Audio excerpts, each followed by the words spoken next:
લોકસભા ચૂંટણીમાં 5 કેન્દ્રીય મંત્રીઓની હાર થઈ છે।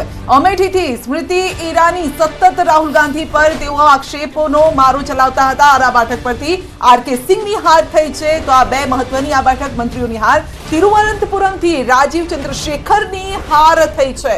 આ સાથે કેન્દ્રીય મંત્રી કપિલ પાટીલની પણ તેઓ ચૂંટણી પણ હાર્યા છે।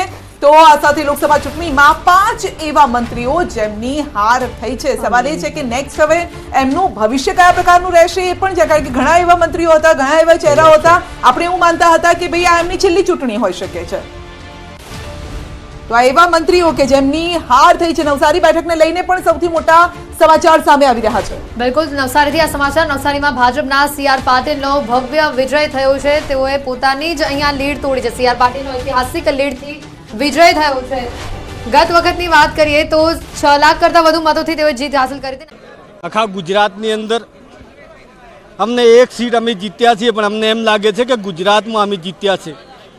અને એ વિજય બનાસકાંઠા જિલ્લાના ગરીબમાં ગરીબ, નાનામાં નાનો, ગામડામાં સેવાડામાં રહેતો જે મતદાતા છે એમનો વિજય છે।